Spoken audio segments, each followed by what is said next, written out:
nè khảo này sạch chẹt slit sườn đó bông bồn nè hay mình chỉ cái anh ấy chỉ cái hàng cào ấy bông bồn chỉ cái hàng cào ấyនេះពណ៌កាខ្វេមួយតែប្រហែលបាទទេបងប្អូនក៏ដាក់100មានលុយអាប់មកវិញច្រើនតែនិយាយពីថាសាច់កណាត់នេះបងប្អូនឃើញទេសាច់ត្រជាក់ណាស្លៀកស្រួលណាចកែមានលមូលមាញ់ទេមានគ្រប់ខ្សែបងអូនមានគ្រប់ខ្សែបងអូនមានទូចខ្សែទូចចឹងទៅបងអូនមានធំខ្សែធំចឹងទៅនេះចកែខាងក្រោយអានេះខាងមុខស្លៀកហាត់ប្រានស្លៀកគេងយប់អីត្រជាក់ស្លៀកស្រួលណាស់នេះមើលធ្នេរបស់គេបងប្អូនហើយនេះមើលសាច់មើលចិត្តមើលសាច់កណាត់នេះមើលធ្នេដេរយ៉ាងចឹងហ្មងដេរយ៉ាងស្អាតនេះពាក់មកចេញរូបរាងចឹងបងប្អូននេះខាងក្រោយនេះចាសាច់កណាត់គឺថាស្លៀកទៅមានលមូមានលមាញ់ទេនេះមានពណ៌ប្រផេះបងប្អូនអានេះពណ៌ប្រផេះអានេះពណ៌ខ្មៅបងប្អូនពណ៌ខ្មៅពណ៌កាហ្វេរាងស្រាលនេះ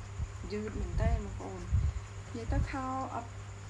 ខោនេះទិញខាងក្រៅមានទេអត់មានតម្លៃនៅហើយមានសាច់កណាត់បែបល្អអញ្ចឹងបងប្អូននេះសាច់ល្អហើយសាច់ត្រជាក់ស្លៀកស្រួលហើយតម្លៃនេះពីធូរថ្លៃគេទិញក្រៅមានទេអត់មានតែក្នុងតការ TikTok របស់ខ្ញុំហ្នឹងណាឃើញទូចឹងពេលស្លៀកមកចេញរូបរាងចឹងបងប្អូនឃើញទេនេះយឺតឲ្យមើលសាច់គេឡើងណែដាក់មានឃើ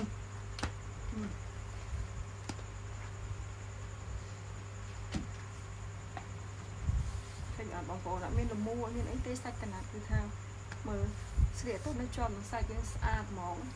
អត់មានឃើញកដិបលមូលមាញ់ទេនេះខំមួយតើ1បាតសោះតលេខ2ខ្ទង់ទៅនិយាយរួមតលេខ2ខ្ទង់ពេលកំងបងប្អូនណាខ្ញុំប្រាប់កំង2 3មកដឹក free ទិញកំងមកដឹងថាពេញចិត្តដូរដឹងថាពេញចិត្តធានាហ្មងនេះកំង1កំង2យើងអស់ថ្លៃដឹកចឹងស្លៀកហាត់ប្រាននិយាយពីស្អាតនិយាយពីលយនេះស្រាញ់ទៅសាច់កណាត់ទេត្រជាក់ណាអត់មានលមូមានលមាញ់ទេចា